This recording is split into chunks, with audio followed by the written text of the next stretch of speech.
Hello အားလုံးပဲမင်္ဂလာပါရှင်ဒီနေ့ကျမကတော့ပရထားလေးလောက်တာလေးနဲ့ဗီဒီယိုတော့ကွာလေးနဲ့မျှဝေပေးလိုက်ပါတယ်ရှင်ဒီဂျုံမုံထဲမှာပေါ့နော်စားထည့်တယ်စီထည့်တယ်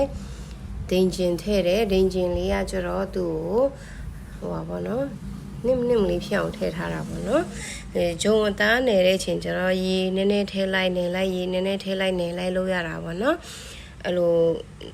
ဒီလိုမျိုးနယ်ကျမတော့ဒီလိုထိုးပြီးနေတာပေါ့နော်သူ့ကိုနယ်လို့ပြီးပြီတဲ့ဆိုရင်သူ့ပေါ်မှာစီလေးတုပ်ပြီးမှတနားရီလောက်နှက်ထားလိုက်တယ်ပေါ့နော်ကျမကတော့ဒီဂျုံအသားကတနားရီလောက်နှက်လိုက်လို့ရှင်ကျတော့အရန်နဲ့ soft ဖြစ်သွားတာပေါ့နော်ရိုတီလေးလည်းနစ်ဖြစ်သွားတာပေါ့နော်အချိန်မပေးနိုင်ရင်တော့10မိနစ်15မိနစ်လောက်လေးနှက်ပြီးလဲလုပ်လို့ရတာပေါ့နော်ကျမကတော့အချိန်ရှိတာလေးနဲ့တနားရီလောက်ကျမနှက်လိုက်ပါတယ်အဲ့ဒါဂျုံအသားအဲ့လိုမျိုးလေးဖြစ်သွားပြီတဲ့ဆိုကျမပရိုထားလုပ်ဖို့အတွက်ကို ready လုပ်လိုက်ပါတယ်အဲ့ဒါပရိုထားအတွက်ကို ready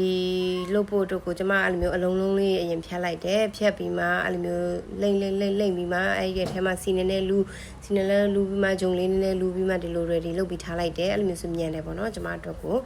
ကျမတယောက်တည်းလုပ်ရတယ်ဆိုတော့ဒီနေ့ကတော့အဲ့ဒါ roti ကိုအဲ့လိုမျိုးလုပ်ပြီးမှအဲ့ဒါမီးလေး gas ဖွင့်ပြီးမှတာဝါလေးတင်ထားလိုက်တယ်ပေါ့နော်တာဝါထဲမှာစီနေနဲ့လေးလူပြီးမှအဲ့ဒါတ िश ူလေးနဲ့ကျမပြန်တုပ်ပြီးမှအဲ့ဒီစီတွေပြစ်လိုက်သေးတယ်ပေါ့နော်အဲ့ဒါအဲ့လိုမျိုးလေးလုပ်ပြီးမှအဲ့ဒါပရိုထားရဲ့ roti လေးကိုထည့်လိုက်တယ်ပေါ့နော် roti ထည့်ပြီးမှ roti လေးဟိုဘက်ကနည်းနည်းလေးအယောင်လေးပြောင်းသွားပြီတဲ့ဆိုရင်ပြန်နောက်တစ်ဖက်ကိုလန်ရတာပေါ့နော်အဲ့ဒါနောက်တစ်ဖက်ကိုလန်ပြီးမှနောက်တစ်ဖက်ကလည်းချက်ပြီးတဲ့ဆိုရင်ပြန်နောက်တစ်ဖက်ကိုစီတုပ်ရသေးတာပေါ့နော်သူကနောက်တစ်ဖက်ကိုပြန်စီတုပ်ပြီးမှအဲ့လိုမျိုးပဲဟိုဘက်ဒီဘက်ကိုစီတုပ်ပြီးမှရသွားပြီတဲ့ဆိုရင်ထုတ်လိုက်ရုံပဲပေါ့နော်ဒါကတော့ကျမရဲ့ဒီလိုမျိုးအနေတော်လေးရပြီဆိုရင်ကျမဟိုဘက်လန်လိုက်တယ်ပေါ့နော်အဲ့မှာစီတုပ်ပြီးလို့ရှိရင်ပြန်ဟိုဘက်ဒီဘက်အဲ့လိုမျိုးလဲပြီးမှရပြီလို့ထင်လို့ရှင်ကျမပြန်လန်ပြီးမှပြန်စီတုပ်တယ်စီတုပ်လို့ပြီးသွားပြီတဲ့ဆိုရင်ခဏလေးရတာသူ့ကိုဖိပြီးမှပြန်ချက်ပေးတာပေါ့နော်အထက်ဒီကြောက်အောင်လို့ဆိုပြီးမှပေါ့နော်အဲ့ဒါအဲ့လိုမျိုးလေးဖိမှလုပ်ပြီးလို့ပဲချက်သွားပြီလို့ထင်တာနဲ့လန်လိုက်တာပေါ့နော်လန်ပြီးလို့ရှိရင်ဒီလိုလေးရဲလာပြီတဲ့ဆိုရင်ဒါရသွားပြီပေါ့နော်သူ့ရဲ့အနေတော့ရိုတီကချက်သွားပြီပေါ့နော်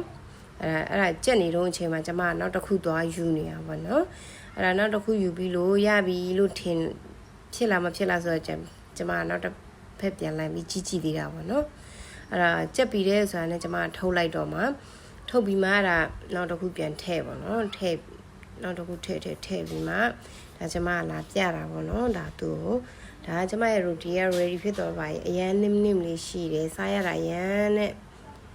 စားလို့အရင်ကောင်းတာပေါ့နော်သူရဲ့ဟိုဟာကျမကျတော့ဒီမှာ Nutella လေးတုပ်ပြီးစားတာပေါ့နော်ဟင်းနေနဲ့လည်းစားလို့ရတယ်လက်ဖက်ရည်နဲ့စားလို့လည်းရတယ်ကိုကြိုက်နဲ့တက်တာနဲ့စားလို့ရတယ်ပေါ့နော်ကျမကတော့ Nutella လေးနဲ့စားကြလို့ဆိုမှ Nutella လေးနဲ့စားလိုက်ပါတယ်